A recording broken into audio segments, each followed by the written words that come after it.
This episode is brought to you by Naked Fig Soap. Shop over a dozen handcrafted artisan soaps locally sourced and made in Arizona using the finest non-toxic intentional ingredients. Naked Fig Soap also offers facial care products along with accessories like soap dishes, soap saver bags, and more. Visit their website at nakedfigsoap.com and use code DRUMMINGUP, all one word, for 20% off online orders. And that is the best place to find her now. Yes. She doesn't really have a storefront so much as she has As of right now. Yeah, as of right now, Yes. she has her products in certain locations, Yes. which again is the best place to find her is at her nakedfigsoap.com website. Yes. Or her socials. Instagram is a great spot to find her. Ask her any questions where she's going to be at like a farmer's market. Yes. You can find all that out. Or But coming up, she's Yeah. moving to bigger and better opportunities. Yes, absolutely. And we're very happy to hear that because, Yes. we just want to She's make one sure of our she's doing favorite, okay. favorite companies. Oh, yeah. Whenever we're getting low, we always place our order. Yes. And again, use that code drumming up, Yes. all one word, to get that 20% off discount. For sure. nakedfigsoap.com. It'll be in the show notes. We'll have her website. And then the best thing to do is from the website, go find her socials, follow her. That helps her. And by you doing that, it helps us because we know you're listening and we know you're buying her great products.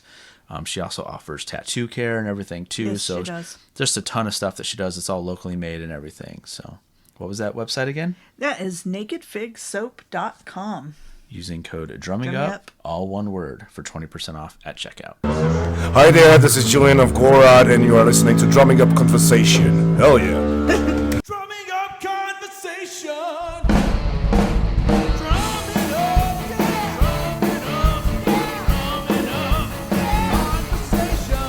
Drumming up, yeah. Drumming up, yeah. Drumming up, yeah. Conversation.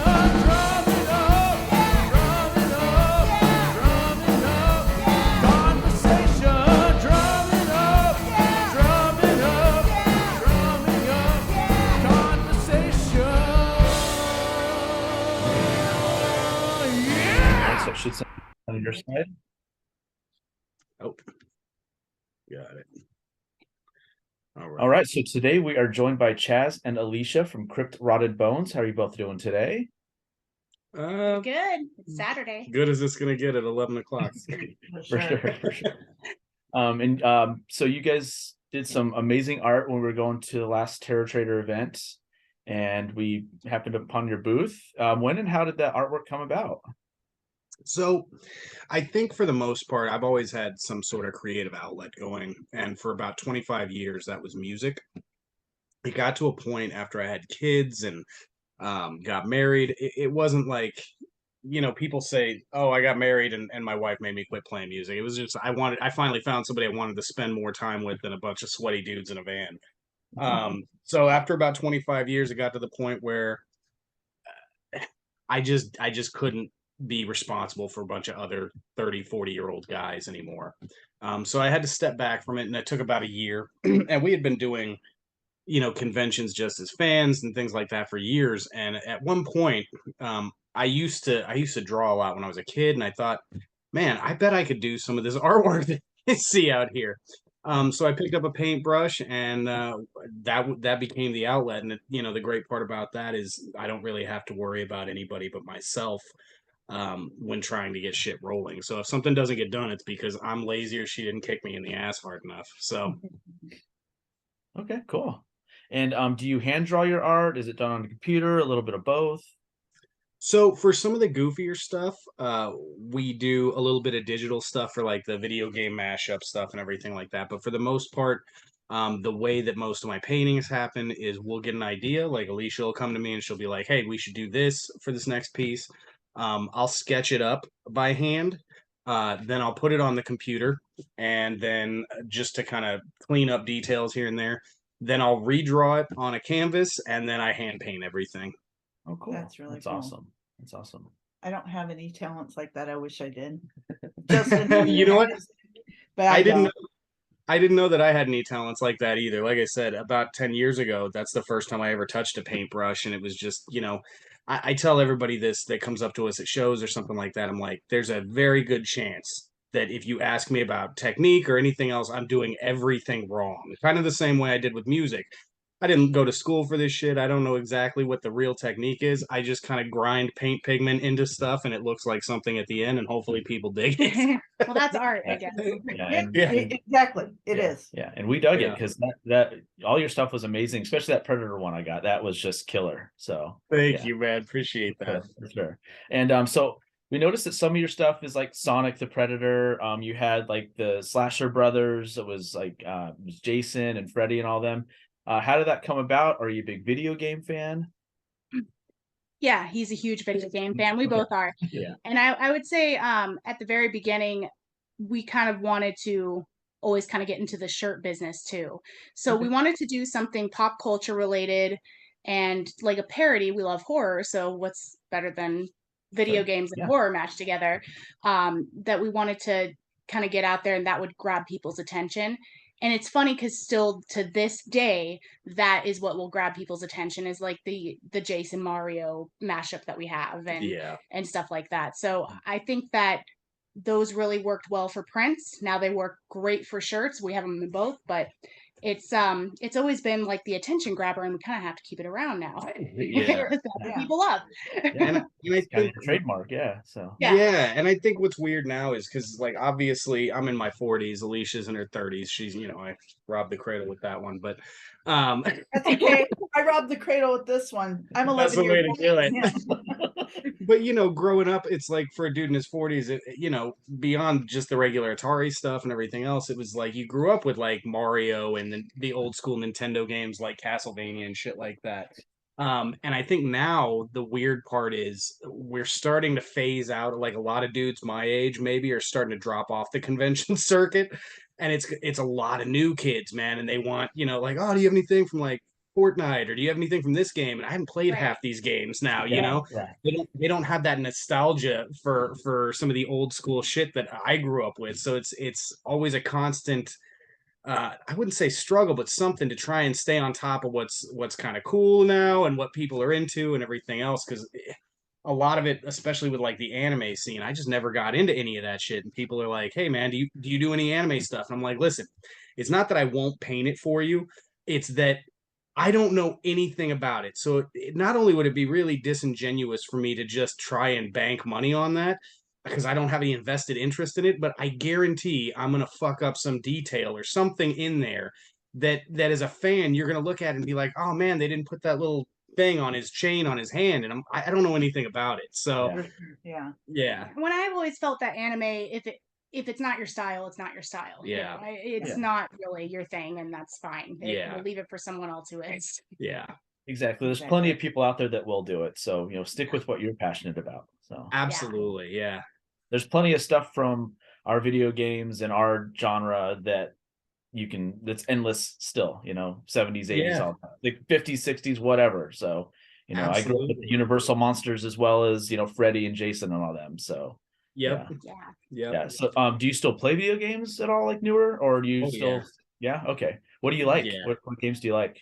Well, Newer. it started out when me and her first got together. Like, she never had a console growing up, so like the thought of having to manipulate like 60 buttons at a time kind of gives her a panic attack. So, but I've been doing it. So we started playing video games together very early on our relationship, and we would just for like a week just sit down and beat the shit out of something. So all the Resident Evil stuff we've gone back and done. We've done the Silent Hill stuff. We love the Last of Us games.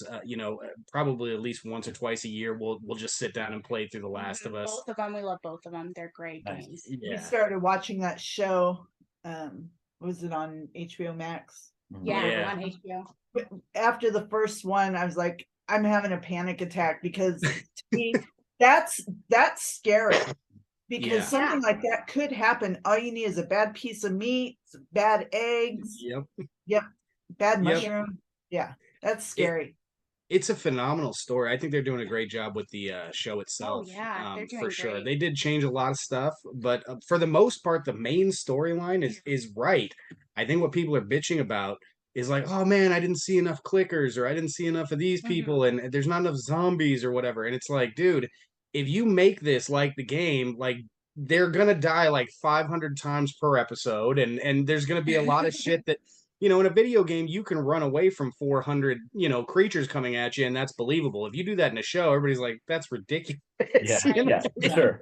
Yeah, for sure. Yeah, and I've always felt there was more of a storyline to this video game than just zombies. It's not even just like The Walking Dead, it's Yeah. I mean, because we read the comics and watched the show for that one, and there's a lot of zombies in both of them. But in this case, I think it's really about the story and the people and the characters, and you fall in love with these characters, and that's why you even play the game or watch the show. So I Yeah. think they're doing a great job too. So not to go back to the original question. Yeah, we still play a shitload of video games. We don't do a lot of open world stuff just because we did that with Fallout 4 and we didn't do anything for 6 months. I love So Fallout 4 so much. It's so great, but yeah, it consumes your life. Like you forget you have a kid and you have to take care of it, and you're like, Shh, you have to eat again. Damn it! get in the shower. Jesus, I'm trying to That's beat like this. me and Red Dead Redemption too. I'll just go and just gallop around for hours. I'm like, oh shit! Like, The scenery's pretty, the sunsets are pretty, the sunrises are pretty. Although he did come across something that looked kind of zombie-ish the other day that was running in the forest, and we're like, what the fuck was that? Like, I don't know, I'm getting out of there. But we got so involved in the first story when he first started playing it, and then one character died and his horse died. And I had to leave the room. I went in the bathroom and I cried. And I'm like, I'm crying over a stupid video game. I know. And then he's like, I'm glad you walked out of the room because there's a lot of dust in my eyes. Yeah, it's crazy. Growing up, like everything was pixels on a screen, and now, you can take something like what used to be reserved just for books or movies or, things that had and video games can encompass all those things now. And it's kind of crazy. I'm definitely looking forward to seeing what happens with this medium in the next 20 years. Because I mean, just in my lifetime, we went from fucking Pac-Man to these giant scope, of games. So it's exciting to see what's happening for sure. Yeah, absolutely. How did you guys get involved with Terror Trader? So being down in Tucson, I'll be honest with you, we don't have a whole lot for horror or anything like that. Or anything. Or anything, really. I mean, at the end of the day, Tucson is a great place if you have a lot of money and you're at the end of your life cycle and you want to retire here up in the fucking foothills. Yeah. If you're a realtor or loan officer here in Tucson, you're set. It's fine, but there's not a lot to do. Like I said, we just got back from Vegas, and you're only gone for a couple days, and you come back and you're like, dude, it's 9 o'clock. Let's go get something to eat. And fucking everything is closed. It's just, it's like a small town atmosphere, to a point where it's just, there's not a lot going on here. So anyways, we, if something pops up around us, like Phoenix or something like that, and it's like, holy shit, that's the kind of stuff we're into, we kind of hear about it. And I know we made a trip up there, I don't know, it was a while ago. A couple years ago, 3 years ago. And just to kind of check it out. Now, obviously, if you look around my room right now, this is just like one side of the wall. I own a lot of shit when it comes to horror collectibles. I've gotten to a point where I can go someplace like Terror Trader, and while 10 years ago I would have been like, holy shit, I want so much stuff here, I own everything they have there at this point. So it was like, it's almost disappointing going to conventions and shit, because you're like, if you don't have some crazy shit that I've never seen before, I'm not going to be able to buy anything. But when we met, Jason and Gina and everybody, they were the fucking coolest people to us. While I don't know that our stuff necessarily would work in their store, because it's a lot of 2D art and stuff like that, and they've got a lot of things like masks and really cool shit for people to buy. Dioramas. When I heard about dioramas and cool shit like that, I love that stuff, but we don't do it. Yeah. So I don't know if it'd be economically viable for them to carry our shit or for us to carry our shit there. That being said, when we heard about their sales and everything like that, we reached out to them, and they have been nothing but fucking cool to us the entire Great time. People. Really Just great people. amazing. That's awesome. When we saw them up in, they drove out to Vegas for Days of the Dead a couple weeks ago, and we saw them out there, and we were just telling them kind of the same thing, man. Coming out of the music scene, you have 20 plus years of just people that are your friends stabbing you in the back if they think they can get anything from you. Well, one thing I've noticed from the art scene, you're always going to have those people, but there's so many more people that are just supportive of the fact that you're a fellow artist, or they dig your shit and you dig their shit, and they try to pump you up. And I think Terror Trader, regardless if I've never really heard anything bad about them, but if there was, I think people just don't get it, because like putting together a scene like they've put together, they're following their camaraderie that they have in this scene itself, It's like no easy you feat. don't see that, man. Yeah. Like it's amazing what they've done bringing everybody together.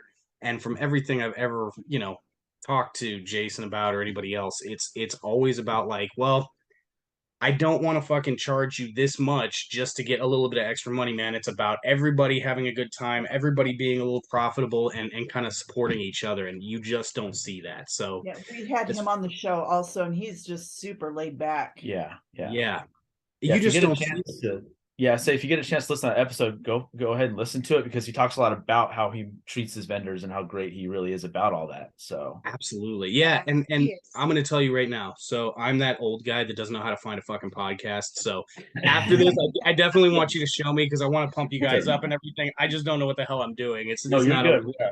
okay. We're still learning. Yeah, we're still learning too. So Okay. we'll point you in the right direction. We'll help you and everything else. So because I'm still Awesome. learning Instagram and all that, I have no idea what I'm doing half the time. So I'm right there with you, man. I'll paint it, and then she shows me how to post shit. And I feel like a geriatric fucking person saying that, but it's true. Yeah, but I'm that Yeah. way too. I mean, a few years ago, I tried to set up a Twitter account, and I think we have one. It's out there floating around. No idea how to No access idea. it. I mean, Yeah. I understand Twitter now, but I don't think it's for us, so I just haven't gone back to it. But it took me a long time. I'm like, so you can only post like how many characters? And Yeah. yeah, it's one of those Yeah. things. We have a lot of people asking about TikTok, and we're like, That's no. Well, Don't know. maybe down the road when it's not popular anymore, we'll do it. But yeah, Yeah. Right, I don't us know. too. Yep. Us Yeah, too. We I'm- a the lot other of day that. I was looking at, like, there's a school not too far from us. Like, I wonder if they teach all this stuff, like social media stuff in schools now. Like, we Right. should take one. We should take a damn class. Yep. And I was Right. dead serious, like, because I don't know how to do this stuff, and to have someone in Yep. there showing me how to do it in class, I'm like, wouldn't be a bad idea. So Absolutely. It's like, when YouTube exploded and people were making like millions of dollars a year doing YouTube. I always equate it to like the old baseball card thing. It's like, you know what? In the 80s, everybody fucking thought, holy shit, I'm going to go buy 1,000,000 baseball cards and I'm going to be a billionaire and retire on that. But by that point, they made like millions at all of those cards. Now they're worth like a penny a piece. It's the same thing Yeah. with YouTube. If you didn't get in there when nobody knew what the hell Mhm. YouTube was, it's next to impossible to break in now unless you're doing something spectacular. And Yeah. nobody wants to see an OnlyFans with Crypt Rotted Bones. So I think we're screwed on that. you never know. You never You know. never know. I'd have- I mean, I'd have like one creepy guy just like, yeah. Oh, yeah. He's like the suspender wearing guy from the Water Boy. Right. It's Nipples from Little Nicky. When are you gonna post your next video? Yeah, that would be our fan base for sure. Is there anything new that you're working on? So yeah, there's a couple things. They're just more, paintings and everything like that, but we have an idea for how we're gonna kind of start doing character portraits and things like that. One of them is just the way it's set up. So like there would be a large portrait of the character up top. The first one we're doing is Jason. So it's Okay. going to have Jason from part 7 with the chains around his neck and everything. And then that's going to bleed down into the bottom. There's going to be like a silhouette of him standing in the forest with his machete out. And then on either side, I have him with his mask off, just rotted and everything on both sides. So we're going to try and work on like more of a signature kind of look to the way we do our character portraits and things like that. Aside from that, I'd like to start getting into a little bit more sculpting, just to have, a little bit of different oh dear God. different products available, things like that. And we see a lot more people, actually going for the sculptures and things like that and now. the So sculpting is cool. It's just a good luck to you. I'm not having a part in that. I just can't stand it. I love the end result of sculpting. I've done it. It's fun to an extent, but it's so fucking infuriating. And I can't even tell you. I don't know how many pieces I have like almost just broken in the middle of it. I just can't do it. It and she's pisses me off. and she's amazing. Like she talks a lot of shit, like, oh, I couldn't do that, I couldn't do that. she's done, pastel work. That's just beautiful. She's done sculpting that's just amazing stuff that I don't think I would have the patience for unless I had to, which is what I'm about to get into. So I'll just have to fight through it. But she has a lot of this self-doubt, man, and when people see her stuff, they're just fucking blown away by it. So I wish she would put more of herself into it. When I look at Crypt Rotted Bones, and like when you guys contacted us to do this and everything, you were like, well, is it going to be both of you? And it's absolutely both of us, 100%, dude. I may do all the fucking paintings and stuff, but I couldn't do this without her. Like this is our thing that we do together. And at some point I'll get her off of this self-deprecation. We'll get some of her shit out there too, and I know it's gonna be amazing. It's not even just that. I've got like the whole working mom complex going, where I just feel like I'm so busy all the time, and I'm not, like I know there's times where I'm just sitting there doing nothing, but I feel like I count that as that's her time. Yeah, and that's my sanity. But I feel like I also, like, I don't read as much since I became a mom, because this is an example of art, because I can't go all night and finish a book. It's things like that. I just don't want to stop when it comes to artsy stuff. I don't want to stop. I don't want to take a break. I feel like I won't go back to it. And it's just an anxiety thing, honestly. I mean, I can beat that easy. I just need to try harder. maybe in the coming months or years, I'll do that. Yeah. Our kid's getting to the point where he can watch himself, so we're getting there. Yeah, I'm How the old same are way. your kids? We just have the one too, so that Okay. makes me seem like kind of a pussy over here. But No. 12-year-old kid, so he's Okay. he's totally on his own now. He's amazing. Does what he wants. Like, but I went and got snipped pretty much after the one. We don't need enough. We're not having enough of those. He's an honor roll kid. He's the most creative, most amazing kid ever. I do not want another one. We're good. Yeah, that's us. We'd have the one, and then you think, well, what if there was another one, but it was boring? Yeah, right. Or he just sucked. You know what I mean? Like, I feel like I know the kid that I have. So it's like, dude, I'm not gonna test it, man. I'm just gonna keep the good one. Fuck it. I'm batting 1,000 right now. I'm going to the Hall of Fame with this one. That's it. It's great for people who have multiple kids. I don't know how they treat them equally. Maybe they don't know that till they have them, but I feel like I would have a favorite, and that I would fuck the other kid up. Yeah, for sure. That's honest. Yeah, that's a great way to be. Do you have any custom projects that you're working on right now? I almost always have commissions like in the pipeline, so I've got about 4 or 5 of them that I'm doing right now. They range from everything from like a screen piece for somebody that I'm doing from actually one of the Tales from the Dark Side events that we met, one of the vendors there, to there's an author / director. He's getting into movies and stuff down here in Tucson, and he's hired me a couple times to paint characters from his books. So I'm doing a new one, and all of his characters are like based on people he knows. So this person, I'm going to be doing a painting of them like as a werecat or something to that extent. So I'm excited about doing that stuff. But we almost always have some form of commission in the pipeline. I'll get to those. I know we got a lot of shows coming up and everything. So the cool part about most of our clients is they're really understanding about shit. So if they need to wait a little longer, they know I'm going to put everything I can into the piece. The one thing I tell people when they come to us is, A, when do you need this thing by? Because we need to make sure that you're cool with waiting for as long as it takes. And B, I'm going to be in contact with you, and we're going to make sure everything's taken care of. But it's going to be one of those things where like it really comes down to like what we have going on at that time, dude. So there is usually a wait list for our stuff. In fact, right now we're not taking any more commissions just because of that. But we always have something kind of up our sleeve. Nice. And at the event, the last event where we met you guys and everything, Elisha, you commented on my Pantera tattoo. So how do you guys feel about the Pantera tour right now?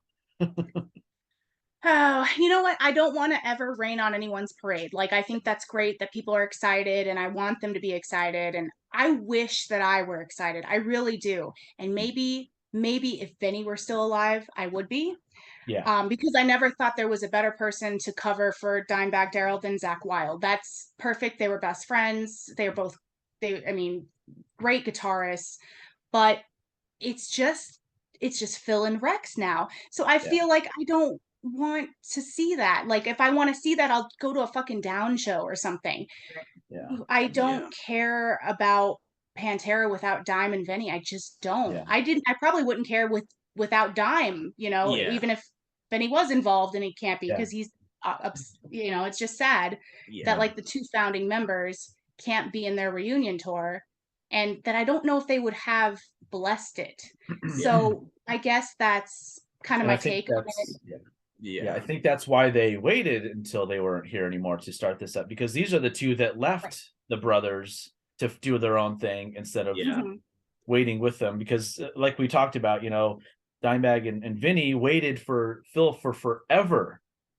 For Yep. like, what was it, 3 years before they did Damage Plan, Yep. for him to sober up and everything. All of a sudden, a year later, he's doing this band called Down. Yeah. Whereas if it wasn't for Dimebag and Vinny, he wouldn't have had a name to even create Down. Yeah. And so that's where my problem lies. It's like, okay, so now you're tarnishing the name that you kind of dragged through the mud 20 years ago. And when you had a chance to come back and make them big, maybe it would have kept Dimebag alive. Yeah. There's no doubt about that, because this guy wouldn't have gotten to him on a small stage. Yeah. So, It's true. I think for me, when I heard they were doing it, I'm in like a little, like if I was 20 years old, I would have been like, fuck them, fuck anybody going to see them.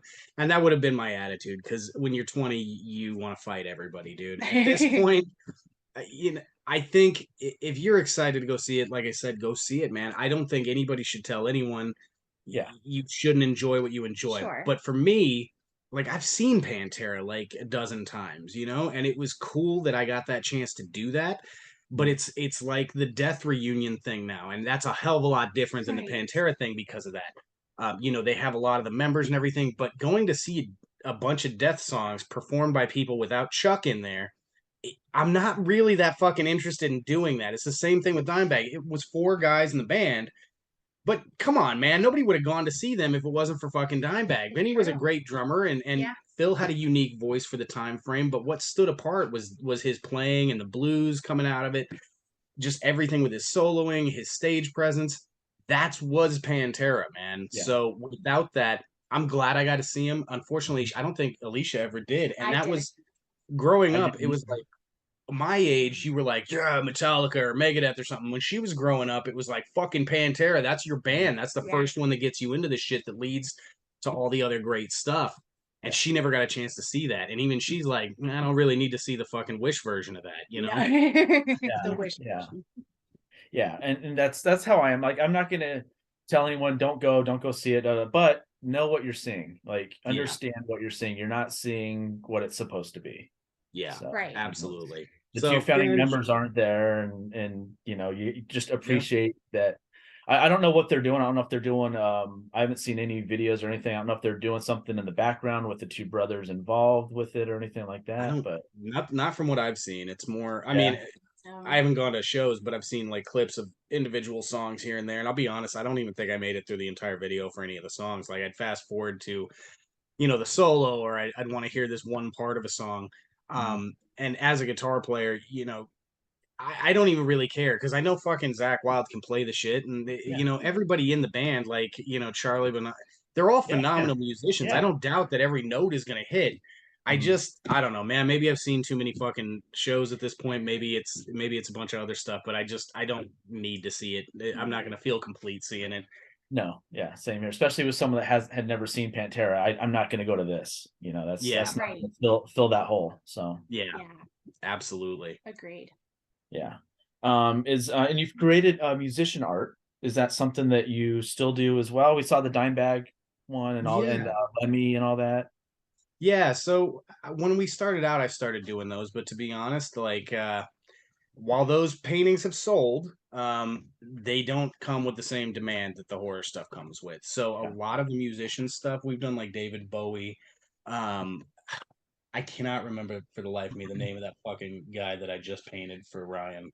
Oh, I can't either, but I know you Joy painted. Division. Yeah, you Joy painted Division. someone from The Cure. I've painted, right? yeah, the Okay. dude from The Cure. Yeah. A lot of these bands, it's kind of the same deal. Like, so I listen to a lot of different shit. It's not all just, oh man, it's got to be blast beats and fucking growling the whole time. But a lot of that shit that I do listen to is blast That beats is and the what I was growling. You gonna know what say, I mean? yeah. So There's it's no Joy Division in the mix. yeah, it's so, That's for so someone else. it's stuff normal people would look at and they'd be like, "That's a fucking hairy dude with a beard, man, and a guitar. I don't know who that is." So I'm not painting it for me. Mhm. So it's usually, like I said, commissions or stuff like that. Like we got that commission for the guy from Joy Division, and like when that happened, I had to go like look up Joy Division. I didn't know anything about the band, and it's weird when you're painting real people. So when you're painting a monster, you can fuck up a cheek here, or you can do something weird with the eye, but if you nail 99% of it, it's gonna look cool and it's gonna look like a monster. When you're painting a person, especially a musician, and as a musician myself, when you have pictures taken of you on stage, 9 times out of 10, those pictures look nothing fucking like you, dude. So it may be that one moment at that angle you looked like that, and people can look at that picture and they know it's you. But if they just saw you walking around, it's not the same. So it's like nerve wracking as hell to take a picture of somebody and be like, all right, I'm gonna paint this dude. And it may look like that picture, but it's not going to look like them. You want all of that. So you have to do a lot of research and really make sure you know what you're doing when you're doing stuff like that. Yeah. Okay. It sounds like a lot of work. Yeah. Yeah, it does. Have you thought of like zombifying musicians doing that kind of artwork? I have actually for a while there. I was entertaining the idea of doing that kind of as commission work at shows and stuff. If we could just do more like ink and pen type stuff and just do sketches like that. It's just really a lot of it comes down to, I'd say in the past 5 years, I've painted one or two pieces for myself. And that's pretty much it. So it's like a lot of those ideas of trying to get something like that going, it's you want to do it, but it's just finding the time because you're buried under commissions and you're buried under shows and trying to get these shirts out and everything else. So it's really hard. Like I said, I've done one original piece in the last 2 years, and it's something I really love doing. But it's like you go to shows and people are like, "That's awesome! Can I get that Freddy or that J?" You know what I mean? It's like, well, fuck, dude. Yeah, that's cool. You don't want this one too? Yeah, so it's disheartening, but Yeah. it's a different crowd than It the is. regular art crowd too. You're going Yeah. to fucking things specifically for horror, so you can't take it too personal when people are No, like, "I right. really like that shit, but I just want the Jason or the fucking Mario understand. stuff, dude." I get it. So, what's some of the music you guys are listening to now, or any concerts you've been going to? So we don't do a whole lot of concerts anymore, which is kind of sad to me, but I think that because he was in the band, we've been there. We've been there, Yeah. done it. So if it's a concert, it would be pretty few and far between. It'd have to be someone we really love. Like the last one I think we went to was Carcass, right? And it was a few years back. And Yeah, it was a few years back, but it was a concert that's worth going to. yeah, As far as music for me, I've been kind of stuck in this loop where I've just been listening to the same artist for a couple years, which is fine because I'm not sick of them. That's how you yeah. know, right? You just keep Mhm. listening until you're sick of them. I've been listening to a lot of Wolfheart, a lot of Insomnium. Omnium Gathering's really good. I love Morris Principium. Shade, And all the Shade EMs. Empire, Eames, The yeah. EMs. Just a lot of Shade Empire is Shade great. Empire is A amazing. lot of European death metal. And then Yeah. every once in a while I go back to my basics, which is like my Pantera and my, like Death or Carcass or whatever, and I'll listen to those. Those are kind of the staples. And I'm kind of in the same boat with a lot of that. I listen to a lot of the same stuff over, the hypocrisies and the Shade Empires and stuff like that. But then you get in these weird moods, and that's the great part about being kind of older is like you have these moods where you're like, well, shit, I'm gonna listen to fucking Heart for like 2 days straight. So you That's go on. fun though. I love Heart. I go It's on so my hard. let's see, like the last couple things I downloaded were the Humanizer, the Black Sabbath album with fucking Dio on it. Oh, yeah. Another Dio album, Lock Up the Wolves. We got Days of the Halo Effect, which is like the dude from Dark Tranquility and the old. That's kind of like a cheesy fucking Gothenburg type style shit. The new Catatonia album, They're Veiled in great. Scarlet, Old Morbid Angel, Dark Angel. It just kind of bounces back and forth between like, here's some really fucking technical death metal to here's some cheesy 80s shit, dude, and like these dreams. Yeah. Have you I heard the love new that shit. the Holy Diver Joe Barisi mix? Have you heard that one? I have not, no. Oh, so he got the masters. So Holy Diver ends like without fading out. Like No he shit. remastered it. It sounds amazing, but he got the masters, and so nothing fades anymore. It all ends like it was That's supposed to. awesome. So I say I'm check gonna out the new Holy Diver. It's amazing. I absolutely Really will, man. amazing. Yeah. Yeah, that's Yeah. awesome. I love that being a metalhead though, especially like once you get past that elitist bullshit that a lot of these guys have, where it's like, well, if it's not growling, I don't want to listen to it, or if it's not all fucking blast beats, or I don't like the growling. I don't...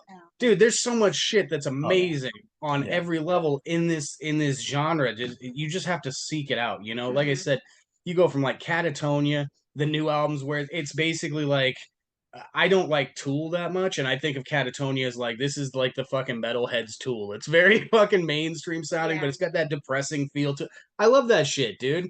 And then you go all the way to the other spectrum where it's just like, you know, a regular person listens to it and shits blood and tells you that you're the devil. So it's good times. Oh yeah. Yeah. We have a lot of metal friends that we've met through doing this, and it's like there's all different spectrums of what they listen to. Yeah. So Any and so good yeah, musician is gonna be like that though. Yeah. They're gonna yeah, have yeah. that inspiration from everything because you have to. That's right. Yeah. So you said you did the music thing for a while. You play guitar. Is there anything else that you play? Did you sing or anything like that? Yeah, so I pretty much did everything. So Okay. at least in the projects that I did, when we started out, it was, you know, basically garage band shit, and you guys thought you were fucking rock stars. And, you know, I was 16, and you go back and listen to that shit now, and you're like, oh my God, that's like butt rock. I can't even imagine that I was doing that and thought I was fucking metal. But, you know, as it progressed, you know, that first band, I think we put down after about 10, 11 years, something like that, and we started something else. And when I started the other piece, it originally was going to be like chamber music, like 12-string guitar, all hand picked, and violins and cello and everything else. The problem, at least in Tucson, is we don't have a massive selection of amazing musicians. We have them, but they're Mhm. all in 18 fucking bands already. And they don't necessarily, especially with classical players, they don't necessarily get contemporary music in the Mhm. sense that, like, I'd have my cello player come up and I'd be like, all right, I wrote the music for you. Here it is. Play it. And they'd be like, well, that note isn't musically correct. And it's like, I don't fucking care. Does it sound good? Like, just play it and Yeah. we'll get through it. But it was that constant headache of trying to take somebody that's been playing an instrument since they were probably like 4 or 5 when they got into it in school, and they were taught all these rules, and they may be really fucking good at what they do, but they can't wrap their brain around. You take it away from this classical mindset and you put it into contemporary music, and it just breaks something in them. They don't have the feel, at least with the musicians that I had, where it would lend itself to being in a more creative space as opposed to a more confined, this is mathematically the way it's supposed to be. Yeah. um I had a keyboardist like that. He was classically trained and all, but he didn't know how to jam. And it's like, oh, yeah, you got to That's just it. jam. Like, that's it, that's yeah. it. And You sometimes you can't just got to teach feel them. it. You No, can't teach them how to do it, unfortunately. So they've either gotten to the point where, like, if they're good enough to play, they're either already there or they're never going to get there because yeah, that shit is ingrained in the type of player yeah, they are. And yeah, I think that's the cool part about, you know, contemporary music, especially as a guitar player or something like that, that you're kind of allowed, in fact, you're encouraged to break all those rules or not even listen to them. Don't even know about them. Just get in there and play something that feels good to you. If it sounds like shit, it sounds like shit. yeah, But if that's what you feel coming out, that's what it should be. yeah. But Um, so it's your shit. yeah, exactly. So when I was coming up, I would write pretty much 99.9% of the music, at least guitar wise. I would help the drummer kind of arrange those. I'd write the bass parts for the most part. I did the vocals. I wrote all the lyrics. I wrote the piano. I wrote the fucking cello and the violin and everything else. And I think a lot of times, and this is true of just about everything I do, I have a huge grand vision in my head, and it was just not possible to pull that off because you don't have the resources available. It's one of the reasons I switched from music Mhm. over to this other side. And people can say all day, well, you know, you can record and you can put this shit out, and I can, and that'd be something fun to do. But I like being in front of people. I like seeing people beat the shit out of each other in the pit. I want to fucking play live, man. You know, Yeah, that the recording side of it is really fun, but it's really fun for about a month and then you're done with it. I yeah, want to go out there and show people and see what they do, man. yeah, for sure. So do you still play? I do, not nearly as much as I'd like to. But yeah, I'm hoping at some point, maybe this year or within the next year, to kind of put together at least some music and record some shit and at least get it out into the universe. Because even though I still have this artistic outlet with painting, it's it's something you miss, just creating different types of things, and that's something I Yeah. did for well over 2 decades, and I do miss it. We've had a couple opportunities where people have been like, "Hey, man, you want to come jam with us? We're about to put an album out. We're gonna do a little touring." And for a second, I'm just like, "Yeah, let's fucking do it." And then a little bit later, I'm like, "I don't want to do this Yeah, shit just thinking anymore. about the bullshit and having to deal with it. I'm too old. I don't have the patience." And I'm a lot. I'm like the guy that would snap at you when I was 20, and I don't have that much patience anymore, dude. I'm not gonna freak out on you. I'm just gonna give you the finger and go home, dude. Yeah.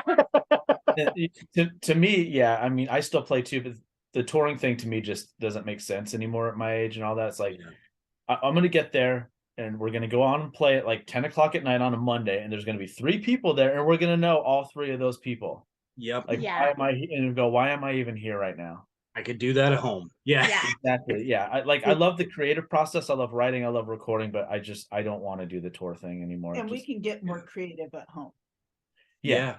Yeah. hmm Yeah. And let's be honest, man. Like we may have grown up and the dream was to be a rock star, do this and everything, and it doesn't exist anymore. That's not the world we hmm live in. Like when finally the Metallicas and the Panteras, when they're all dead and they're not fucking doing anything, it's just gonna be a mixture of the same shit over and over again, dude. And there's really not a way to stand out anymore. With we can talk about how the internet has ruined the music business and blah blah, but it has done a hell of a number on the underground and metal scenes. Yeah. And Yeah. I can't even blame, like, even metalheads don't know 90% of the fucking bands that are supporting the bands they're going to see. There's just For too sure. much of it.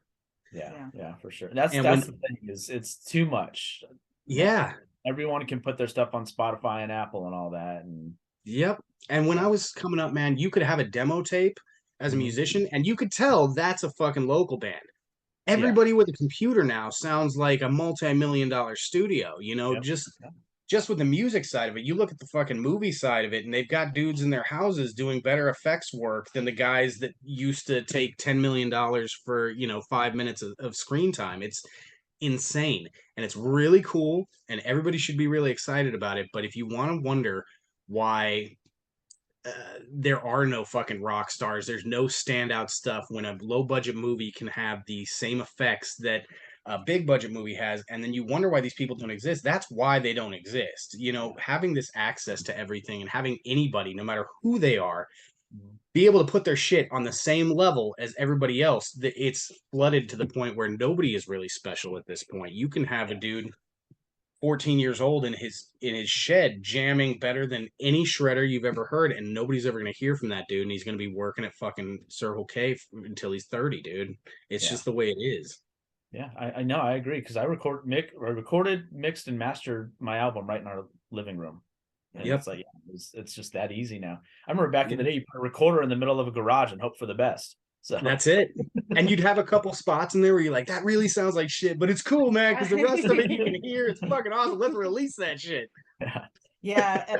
4 or 5 years ago, Justin's high school bandmates came over and he was waving a cassette. He's like, look what I got.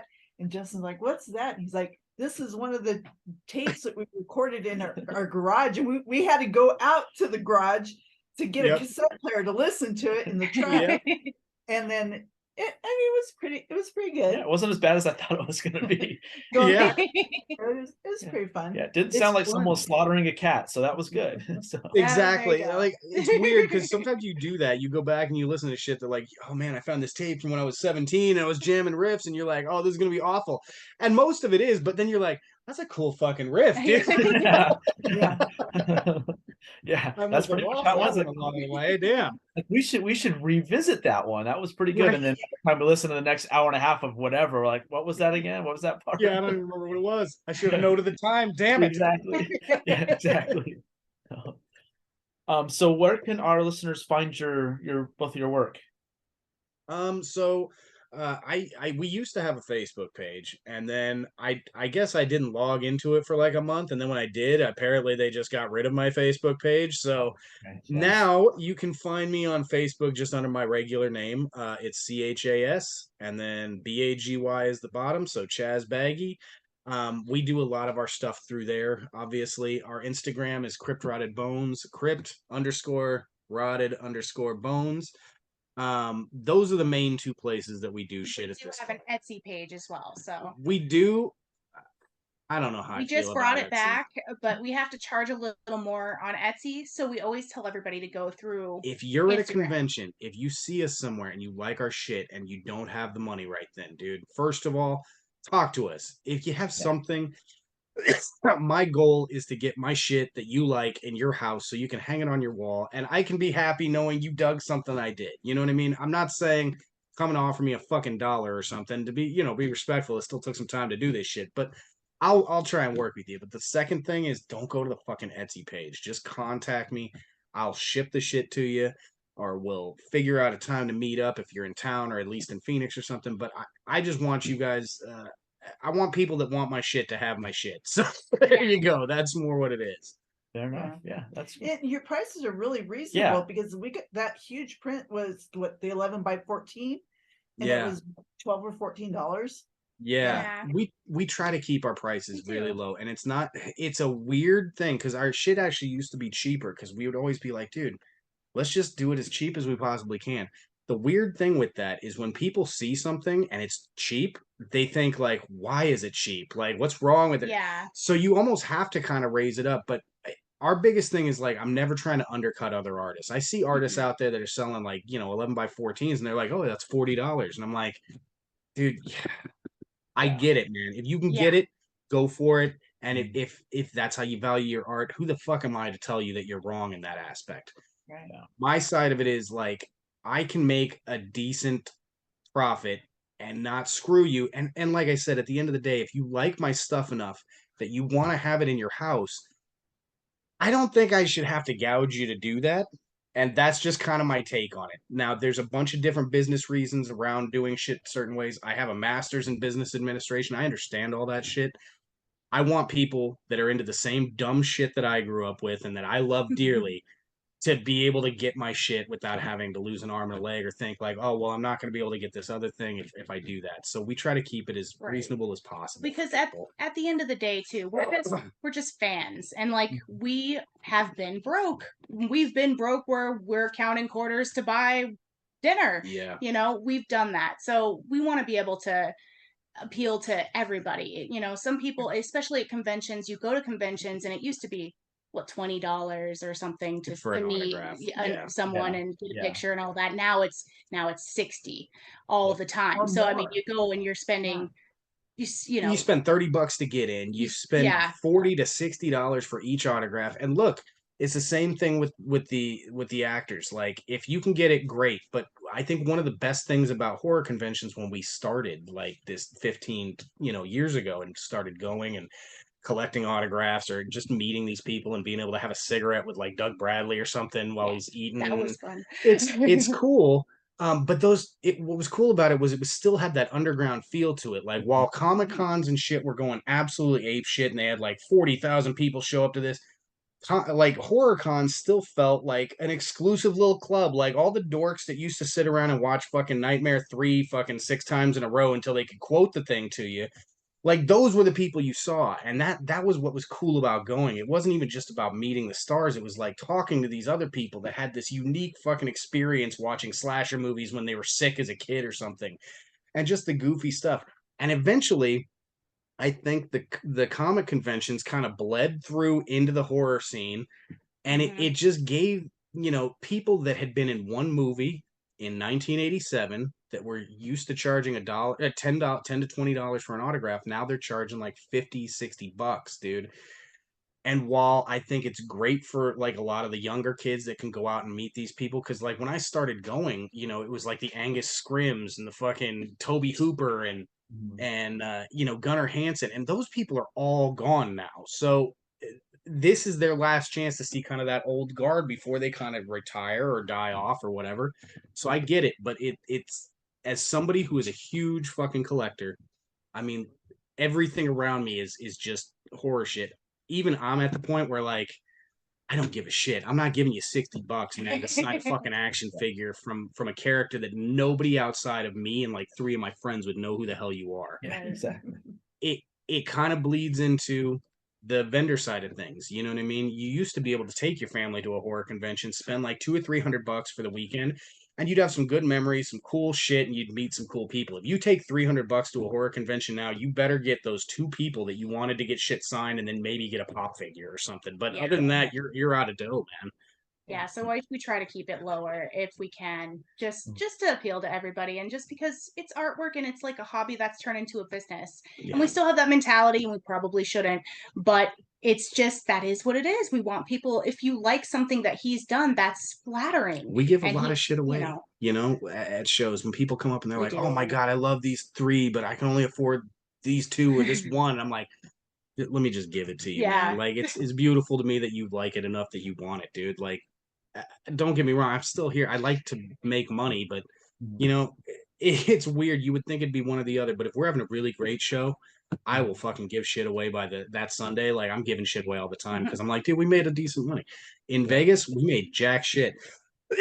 In fact, we made $50, I think, more At Terra at Terra Trader the this week last before night. to gear up for that show than we did in a 3-day convention in fucking Vegas. Yeah, it Um, sucks. I mean, it doesn't happen often, but we were just in a kind of a crappy spot of the convention, and it was happens. You win some, you lose some. you win some, you lose some. But we And were that's giving a a bunch of drive shit for you away. guys too. So What- that's like a yeah. 10-hour drive, right? Something like that for you guys. to get up You there? would think, but it's only like six and a It's half like hours. 6.5 hours, but It used to be like 8, but I think they did something with the roads, so now it cut like an Okay. hour and a half off it. You don't go through the dam anymore. You just Oh, go around. okay. you can go through the dam, and I think there's a way to go around it or something. But Yeah. regardless, it's just it's I'll put it- definitely not as far as I thought it was, but it's Yeah. still far enough where you're like, damn it. Yeah. Yeah. We took our son. He's wanted to go forever, and he was always like way too young. Now he's Right. like 12, so it's like, all right, we'll go. And we went and saw Meow Wolf, and we saw a couple other things. We went to the Titanic exhibit and the bodies. So we got to have like 2 or 3 days before the convention. If it wasn't for the fact that we got to go have a good little family vacation beforehand, I'd be super fucking pissed, and I'd be just like, this sucks that we wasted the fucking money to go here and blah blah. But like I said, at the end of the day, you don't do this because you think you're going to be successful at everything. Sometimes you're going to fucking miss, dude. And that was our weekend to miss. And hopefully we're going to be in Colorado and Texas in May, and hopefully those will make up for it. They will. And I know Terror Trader does a lot of events throughout the year too. So I'm sure. Yeah, there's going to be a big one at the Mesa Convention Center coming up. Yeah, the Gathering of the Ghouls. Yeah. And we actually just put in our request for a table, so we're waiting to hear back on that. I know that talking to Jason, I don't know all the details of everything. I mean, obviously, I'm not affiliated, but I know he said he wanted to kind of gear it more towards doing like a once a year, a couple times a year type thing instead of the every month. And I think a lot of that has to do with the space that they're using is not built for that. And when you get into the summer months, man, if people are listening outside of Arizona, holy shit, dude, without AC. Doing 10 hours in a fucking building with no AC and just a big fan, that's gonna kill somebody. Yeah, absolutely. Yeah. Did you guys see the guy dressed as Jason that was walking around the last Terror Trader? Was he dressed like the Oh, Jason? no, I'm sorry, game? Michael Myers. Michael Myers. Oh yeah. Oh yeah. Mhm. Okay. Before we left, Justin said, you know what? I want him to feel what it's like to be stalked. So Justin followed him around the convention until finally he turned around and That's just beautiful. like, I just wanted you to know how it feels to stalk and to be stalked. And we're I like, love we know you're laughing on the inside. Dude, I love those guys that dress up, man. I don't know how they do it. Like we've gotten people tell us like, man, why don't you dress up? Like we had a friend that created a horror trivia game. and he's done a couple of these things, man. And he did the October one with us. And in October, it's, you know, Halloween. They're like, everybody's encouraged to dress up, and he's getting a hold of me. He's like, hey man, you gonna dress up? I was like, there is no fucking way I am wearing a jumpsuit and a fucking Jason mask or something else for like 10 hours. Are you insane, dude? I will die. Yeah. But so props to the people who can do it. If you because can do they're- it, sure. Yeah. that's Yeah. amazing. And did you see the little old lady that was passing out candy to everyone? She was Oh, yeah. so cute. Oh And yeah, she's she's super excited to be there. It's like, she's that's really always cool. at him. Like I didn't like, that's the thing. Coming from Tucson, it's like almost like a different fucking state. You know what I mean? You gotta have to ingratiate yourself with the scene. And I think at this point, hopefully enough people kind of know who we are. They can come up and bullshit with us and at least say hi. You know, we're friendly fucking people for the most part.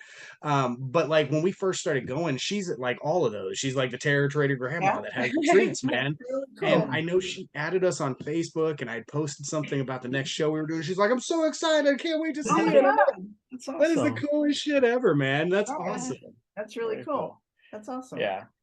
So yeah, we really enjoyed getting to talk with you guys when you were there. You're one of the, like, a lot of them kind of were just there, but you guys engaged with us. We were talking music and movies and all that, and we Oh, just yeah. want to thank you for just being real. We know that Yeah. you were there to have as much fun as the people that were going to check it out. So we really- Absolutely. And thank you, man. And I think if more people went to these things just to fucking meet like-minded individuals, I don't get like the metal community, the horror community. These are all communities that you go to the mall and you're not going to see maybe but one or two people that you might have anything in common with. Like that's one of the best things about this Yeah. community is finding those like-minded people. We may not agree on everything, but just being able to bullshit with people Yeah. that get where you're coming from with this Yeah. stupid shit that we love. It's amazing. yeah, for sure. So we want to thank you guys again. We really appreciate this, Really Chas and appreciate you Elisha. being on. And Absolutely. down the road, we'd love to have you on again. We could talk music or whatever. We always Hell encourage yeah. people to come back if they want to. So, or if you got Yeah. anything you got coming up, we can plug that and talk about it. Yep. Do a before and after or whatever you want to do. So thank you, Chas. Absolutely. We appreciate it. Yeah. Definitely, man. And Thank you. for anybody listening in Colorado or Texas, we will be at Rocky Mountain Nightmares in May, and then 2 weeks later we're going to be at Texas Frightmare Weekend, and that shit's going to be ridiculous. So come see us. I cannot wait to meet a bunch of new people, dude. That's the best part about doing shows in new states that we haven't been to. It's like Absolutely. you get to meet a whole slew of people that you'd never know otherwise, and it's amazing. Best So job in the world. absolutely. Awesome. Awesome. All right. Thanks again, guys. We Thank you. appreciate it. All right, man. Thank you, dude. Drumming up conversation.